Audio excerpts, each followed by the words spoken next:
All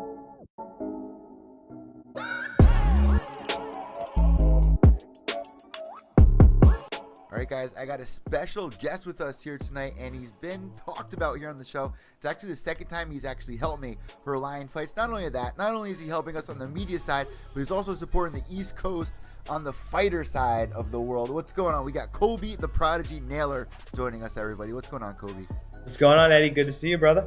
So a little before we jump into it, of course, guys, we're going to be doing the Lion Fight 36 recap, which went down at Foxwoods this Friday night. Colby actually helped me do that, so we're going to jump into that for a second, but I just want to introduce you guys to Colby really quick. He's a fighter, and he actually trains with Gabriel Gonzaga. So, what's it like training with Gabriel? It's phenomenal. I think he's probably the best jiu-jitsu coach. I say that because it's a personal bias. But learning from him, it's unbelievable. He's a vet. He's a heavyweight. He knows what he's talking about. When you're training under him, if you don't do it right, he's going to nod at you and be like, try it again. He's not going to hold your hand, walk you through it. You're going to get it. And when you get it, you get the nod. So who else have you trained with before that some of our listeners might know? I know you've told me a whole bunch of guys and you have some pretty funny stories, but just really quick, who are some of the big names that you've trained alongside or trained at the gym? I've been down to American Top Team, Coconut Creek, Miami a couple times. I've trained with Thiago Alves, who's my boy. He kind of got me into the sport when I was younger. He's one of the first professional big names that I met. He was one of the most welcoming and humble guys I've met in the sport. Hector Lombard, Dustin Poirier, Bigfoot Silva, Jucau's a great guy. Charles Boston Strong Rosa, Yes, he's been he on here is before. the man. I walked into the gym, he threw a gi at me, he said, let's go. So we ended up rolling a couple times, and I was down there for a couple weeks. It was that's down in Coconut Creek where he trains. He's actually going to be on this, his opponent's going to be on this episode that he just fought, Charles Rosa. Really? So, he's on this episode as well. So, everybody, you get to stay tuned for that interview coming up here. But, Colby, out of all those guys, who's been the most helpful? Is it probably Gabriel? Gabriel's been probably the most helpful. Him alongside my Muay Thai coach, Ibaday Hayes, who was out of the same gym. And He's helped me quite a bit. Didn't you say Gabriel's got something coming up soon, like a BJJ or something like that tournament? Actually, he's flying back from Abu Dhabi right now. He was just over there. Yes, he did the Legends Jiu-Jitsu competition. Not sure. I think it's not ADCC, something like that, but it went really well. They took some of the biggest and best black belts from all over the world and brought them together. It was quite the trip for him. Gabriel's got to be on the top of that list. A guy that's been in the sport for such a long time, who's fought some of the top names in the sport. If you're familiar with Gabriel, if you're not familiar with Gabriel, definitely go check him out. I'm sure you'll see his name all over the place if you just type in on Google, literally. All right, so we're going to jump into the Lion Fights, man. We've been to these fights a couple of times, and something that I want our listeners to understand if they're just into MMA. For anyone out there that isn't into the takedowns and getting pushed up against the fence, if you don't really understand that and it kind of bores you, you're looking for more of exciting action, Muay Thai is where it's at. And I think Scott Kent has been doing an amazing job bringing it to the American soil and putting on Access TV for everybody. And Colby, me and you have been going to the last couple of events they had on here. And honestly, Lion Fight 36 was, I want to say, one of the most exciting undercards they've had. And the whole place was even packed up on the prelims, which is a very rare sight. The amateurs were unbelievable. The pros were unbelievable. The houses are getting more and more packed every week or every card, every time they come to Mohegan Sun. And they're not just there, they're all over the place. Scott Kent does a great job. He's great with the fighters. He's very easily accessed, especially being at the fights himself, front row. And he's great for you guys, too. In the very first fight that they had, just literally everyone was going crazy. It was against Jarrell Laurinel against Chris Taylor. That was amazing. Boston versus Boston on that card. But what I really wanted to talk with you about, man, was, of course, we're going to be telling you guys what we thought was our performance of the night and our fight of the night. Now, unfortunately, I had to leave a little early. You guys know that I had to go pick up my family on their way back from Florida. And Colby's going to fill us in on the co-main event and the main event. And even the Brett Halvack fight as well, because I did miss that one. But I got up to, I seen most of the fights. And what really stood out to me was Amin Belafric. And he's been on the soil before here on the East Coast. He's been on the show before. Very exciting fight, man. He was so emotionally inept at making all these crazy faces. And, what about Amin's performance really stood out to you? He was very technical. His angles were great. His striking he was very quick. But what really brought it to life and got the crowd excited was his faces, his movements. He got excited. When he dropped his opponent, I think a couple of times with sweeps, he would stand over him and look down. either with his tongue out or looking menacing. That really got the crowd going. He had like 6 or 7 sweeps going on in that fight, just back to back. Like if you guys look at our Twitter profile, and actually Colby was helping us do the live tweets. Like I was typing away on the computer, and Colby was like giving me all the inside of what was going on there. And when that fight was going on, I couldn't even keep up with all the action. It was nonstop. The pace is insane, especially the lighter guys. The pace they put on is incredible. Now in the corner of Amin, they were giving him some pretty hot advice there. But against Jonathan George, man, who was a pretty tough opponent, he was undefeated going into that fight. But you know, Amin 7-4. I think he might get my performance of the night. We're gonna have to see what happens as we unravel this, because another big player in this, of course, there was the PJ Suida fight after against Eddie Abasolo. I thought that was exciting, but the Chip Maraza Pollard fight is what really got me. It was incredible. He comes out with a great showing almost every time. I'm not sure if he's undefeated or not. His elbows are nasty. His favorite is the up elbow through the guard. He splits it perfectly. He times it great. He ends up busting people up with it. The kid he fought did not look like he was in the same weight class, and he dominated pretty handily. Well, when me and you saw him start walking out, we were like, wait, this guy is fighting Chip? That guy looks twice the size as him. He did. But yeah, Chip's actually 3-0, so this makes him 4-0 getting that win. I think that he had one of the most amazing performances of the night, and his corner was doing a great job, because in that very first round, he was just piecing him up, and his corner was like, just do that same thing. And as the fight unraveled, he was kind of, how do you say, he was trying to like exchange a little more, and his corner was just screaming at him like, no, don't Do what you do. You know? Do what you do. That's what they were telling him. Because, you know, if your fighter's putting on a great performance and he's hitting his movements, his angles just right, there's not much else you can tell him. Going back to a different fight, just real quick, Chris Silk, the Sexecutioner, which everybody loves, he ended up going 5-0, and he dominated his opponent just as handily as Chip. So, you know, it depends on which one you want to go with. I think Chris Silk's a little heavier. He's a bigger dude. But definitely, I agree with you. Chip for fight of the night. Now, you actually trained with a couple of guys that fall on this card. Which guys do you actually know you train with? I know the main event, you train with Julian Wynn. Yep. Who else are you training with on this card? Ryan Connors, was supposed to be on the card, but he ended up getting hurt, having to pull out.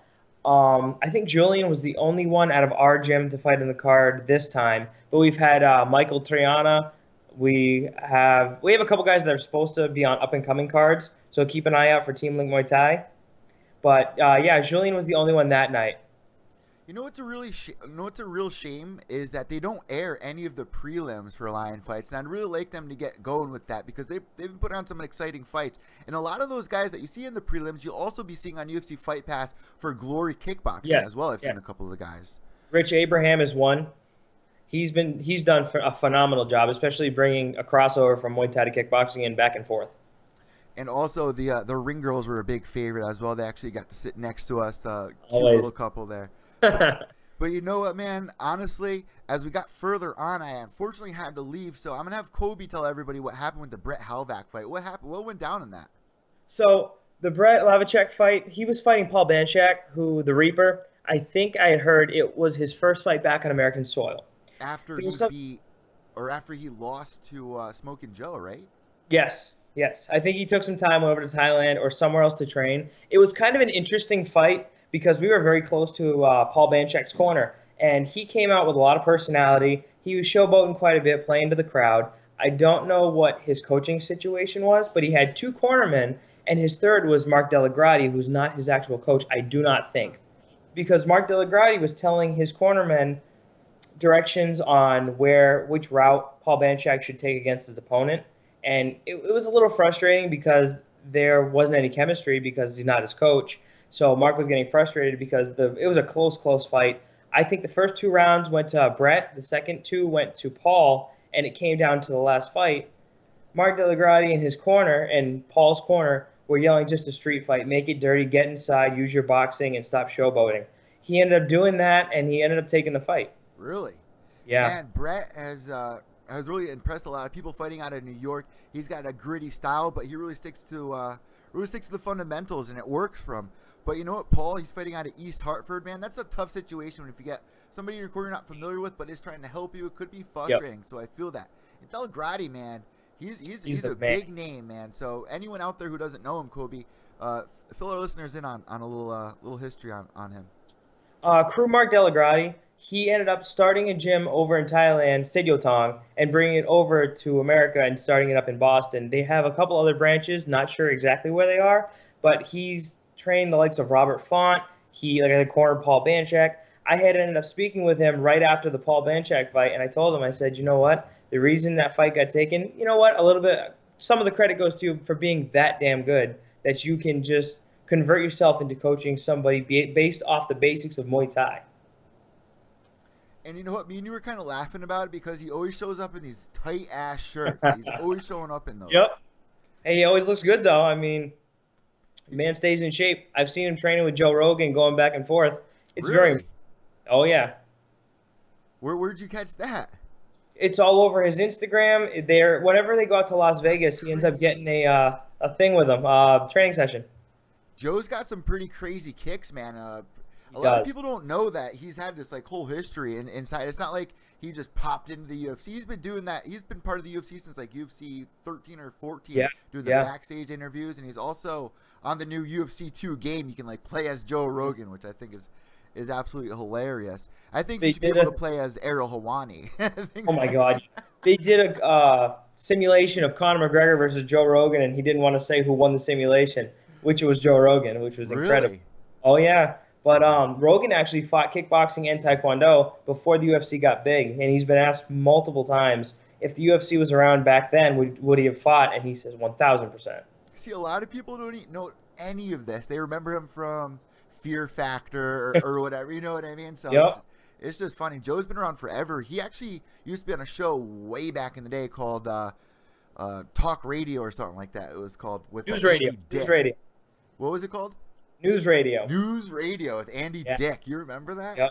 Yep. He was on there with Brian Callen. Crazy, man. And Brian Callen was also on Mad TV. A lot of people don't remember that either. Yep. That's a huge face for us growing up. Brian Callen, Oh, yeah. fighter and the kids. Shout out to them. Much love to Schaub and that, who actually has fought your coach, Gabriel Gonzaga, before. Yeah, so he there's has. a little connector there for our Yep. audience. So Brett Halvack wasn't able to get the win, which means CT brings home the win for Paul. So moving on, man, what happened in the co-main event? You got somebody in there with over 200 fights in the co-main event. We had Lerdsilla Phuket top team out of Phuket, Thailand. He was supposed to fight Sergio Vizlin, but Sergio got hurt. That was the main event to start off the night, but it got scratched. And Jacob Hybenson, who I had heard through the grapevine, it was his Muay Thai pro debut, and he's 7-4 in MMA. Oh, Not wow, sure. really? Yeah, not sure how that got connected, but it did. And first round, Jacob held his own. He got kind of beat up in the first round. Again, Lerdsilla is a veteran. He's out of Phuket, Thailand. He has over 200 fights. Made it through the first round, came out for the second round, looked pretty strong. Then Lerdsilla ended up catching him with a head kick and finishing him off with a question mark kick. And Get as he the got hell hit, out. he bit his tongue.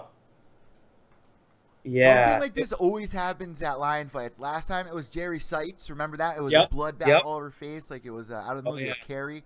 The fight before the event before that, somebody fell out of the ring because Yep. Antonina Shevchenko freaking did a crazy combo. Lady was Yep. just suspended Right through the from middle row. Crazy, man. But yeah, thank God. I mean, it sucks that he bit his tongue, but the way it happened was the kick knocked him out, so the fight didn't have to be stopped. It ended on its own because of the knockout. So when he bit his tongue, did he bleed everywhere through his mouth? Oh yeah, he kind of slumped down the ropes and ended up on his side, and you just saw the thick red blood everywhere. They cleaned it up as quick as they could because they were on TV, Yeah. and getting him up and getting him out pretty quickly and cleaned up really fast. Yeah, you guys don't see it a lot, but on TV, some cable companies and apparently Access TV, they don't want to see the blood afterwards. So somebody will go in there, wipe it up really quick. They used to actually spray paint it. I don't know if you remember. Yeah, They used to just go in there and he spray did that in the paint UFC too. and it's slippery, man. You know, Yeah. it's weird. So in that fight, you said that his last name is part of the gym. That's something we see in Thailand. You go there, Yes. you train with your gym, and you actually adopt your last name as the gym. You do. It's Who- funny if you look at like Senchai, who I got to do a seminar underneath. he's had a couple of different last names, taking on different gyms' names as his own. Some people might not remember this unless you've been watching MMA forever, but Vitor Belfort, they used to call him Gracie. They used to call him Vitor Yes. Gracie. Yep. Yep. No one remembers this stuff. Nobody remembers that stuff. That's way back. Vitor Gracie, way back when. So I think that was kind of cool to see. A lot of people, when they probably heard his name, they're like, that's his last name? No, guys. And you know a lot about Muay Thai as well, Colby. What's your history with Muay Thai? When did you start training Muay Thai or even just getting into MMA? Fighting in general, I started boxing when I was 8. I learned a little bit from my father starting out. He was over in Vietnam and he boxed. He was a middleweight fighting as a heavyweight. Wow. So when I got old enough, he started teaching me. And then I found Team Link, and I did 4.5 years, 5 years of Muay Thai. Then I wrestled for 2 years, and I've been doing jiu-jitsu for about 8.5 months, I think. So at one point in on this card, I forgot what fighter it was, but he came out with a beautiful back mural tattoo. Remember what I'm talking about? Yes, I I know who do. it was, and do you know what that tattoo stood for, or some of the Muay Thai tattoos and what they stand for? Brian Bogue, his whole back is tattooed with Muay Thai tattoos. And I know that one of the tattoos that has, I think it's 4 or 5, it almost looks like lines from a distance, but there's small details inside of it. It stands for power, luck, pride, and a few other things. But it's a generalized Muay Thai tattoo that a lot of Muay Thai fighters get. Like And when they have it done over in Thailand, it's done by an Ajarn, and they do it with the needle and the hammer. it's crazy. Yeah. Right? That's so crazy. Actually, Julien Nguyen, my teammate, got one when he was over there. Really? Yeah, recently. So another thing that people might not know, and our listeners know, if you follow the sport, you know, when you go over to Thailand, and I relate this to my mom because I was trying to explain it to her, because she's a nurse. I was like, when these fighters, they go over to Thailand, they do these training camps, whatever. It's kind of like getting a degree, you know? Yes. Yep. So as we move forward to this card, we got to the super welterweight fight, which was a walkout against Trevor Rain against your teammate Julien Nguyen. What happened there? Trevor Rajan, he was the shorter, stockier guy, and he was fighting Julien, who's very tall and very lanky and knows how to keep his distance and use his range. The fight was almost the same each round. Trevor Rajan wanted to use his boxing, get inside, and land a power punch, so he did a lot of boxing. Julien came out, like I said, used the distance, kept his range, picked him apart with shots, used a lot of teeps, and he landed a couple of really good kicks. He ended up the fight went the full 5 rounds, was it? Yes, 5 rounds. They both made their pro debut. It went the full 5 rounds, and Julien won by unanimous decision. I think he won every round. Explain to the audience out there what teep means. A teep is a push kick, and you can use it on the thigh, the stomach, the chest, or even the face. Because I know a lot of people, they ask questions after the show, and that we got a lot of new people listening in. Like every couple of months, we'll get a couple of new people that are a little confused. So I kind of like update, like it's kind of like a learning experience here on Pure Evil MMA. Yep. Whether you're an old fan of the sport, we'll bring stuff up that you might know, and people learn stuff. We even do the MMA trivia. So I appreciate you coming on to break this card down with me. So always, my brother. Not only did this go all the way to the top for Lion fights, man. This was one of my favorite, like I said, one of the best prelim bouts I thought, and very exciting. Unfortunately, I wasn't able to see the whole thing, but from what I saw, I want to give Amin the performance of the night, and I want to give fight of the night to Chip. But then again, I wasn't there the whole night, so this might be different for you, Colby. What did you come up with for performance of the night, and then fight of the night? For what you had seen, I completely agree. I think fight of the night would be Chip Pollard. And performance of the night would be Lord Silla. He was almost perfect. Almost perfect. In that Chip fight, man, against his opponent, he was landing some crazy kicks. And at one point, I thought it was all over. He landed a huge kick to the side of him. You could tell he was hurt. He just dropped. I think it was to the liver that ended up dropping him. And you know what happens when you get kicked in the liver? It kind of takes a second. And then it drops, and you're like, oh, whoa. Mm-hmm. It's almost like getting paralyzed. Crazy, man. What's the most painful strike that you've ever taken? And didn't you just get headbutted or something the other day at practice or something? I did. I took a knee to the top of the head, and I think probably the most painful would be I cracked 2 ribs from a body kick. Jesus. Mm-hmm. So, man, unfortunately, We got to wait a couple of more months, I believe, till Lion Fights comes back. But they've been doing Yes, such sir. a great job of like switching up. They'll be here at Foxwoods and they'll go to Vegas and then back here. It's kind of like their two spots that they're going to. Yep. But what Those I are two. really want to see on this next card, and I want to get your take on this, who you might want to see maybe headline the next card, whether it's Smoke and Joe or whoever. I want to see him get Zarina back in there, man. She's always doing a great job. But I want to see her put up a challenge. I don't want to see them grab somebody where it's their debut at Lion Fight. I want to see somebody go in there with a real challenge. And if you guys don't know who Zarina Bars is, she's the girl who beat Chris Cyborg in Muay Thai for Lion Fights. You know, I'd like to see them almost take on a little bit of the UFC's ways with a July card or something like that and just stack it. Get Smoke and Joe in there. Get Jarena Bars. Try to get Cyborg, which you had told me she might still be under contract. So if you go to lionfights.com, or I think it's lionfightpromotions.com. It might be lionfights.com. I'll put it on the link under here. But if you go there, Chris Cyborg is still listed as one of their active fighters, and she kind of brought into it as kind of like she was trying. It was more of a learning experience for her. Like, you know what I mean? So, you know, you can't give too much credit to Jarena, but then again, you can. Cyborg's a beast, a killer, and there's no takedowns in Muay Thai. So I think she did a great job. She's so tall and lanky, she don't even have to jump for the flying knee. She kind of just hops. So that's what I want to see. But I think Lion Fights did a great job. What we like to do, Kobe, is rate the card now. So out of 5 stars, what do you think this deserved? Out of 5 stars as a whole, that includes the prelims and the main card. Because of how phenomenal the amateur card was, the undercard was so good, I give it probably a 4 out of 5. I think that matches up very well. And I also think they did a great job for people there as well, engaging with the audience, like doing the Ring Girl t-shirt giveaway. And you also have Sonny Franco in there getting the audience all pumped up. Then we got Pat Miletich behind us. On commentary. You know what I mean? Like, it's just such an amazing experience. And when the fighters really come to bring it, and you got people like Amin in there that are making these faces in the fights. You got people like Chip that's ending people. It causes a great card. And unfortunately, I wasn't able to see the whole thing.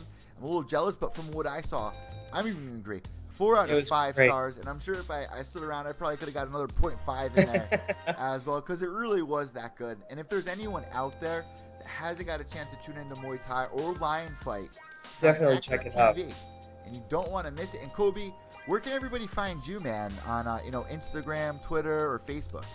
I'm on Instagram as MMA1103. I'm on Facebook as Colby the Prodigy Naylor. My Twitter got hacked, so I got to make a new one. So. And you know what, man? We got a lot of people that tune in here that really like to support the East Coast fighters. What's the name of the gym that you're at, and who else are you training with that we can follow that's kind of coming up the same age as you that we should keep our eyes out for? Keep your eyes out for, again, Julian Nguyen, Mikey Triana, Ryan Connors, Ben Miller. We have Alex Mazzola, who's an up-and-coming jiu-jitsu phenom. He's phenomenal. We got a couple other good guys. The team, it's G Squared, Gabriel Gonzaga, and Team Link Muay Thai, Worcester, Mass. Thank you so much for joining us here on Pure Evil MMA, Kobe. We got to get you back on, and next time I'm just gonna sign you off on Pure Evil MMA to come with me for the media row. You don't gotta sit around and wait, man. You're just gonna come join me because that was a lot of help. We really clicked. If you guys want to check out some of the highlights, go to Pure Evil MMA at Twitter, Instagram, and also on Facebook. Kobe, thank you so much, man, and I'll see you at the next event. See you, brother.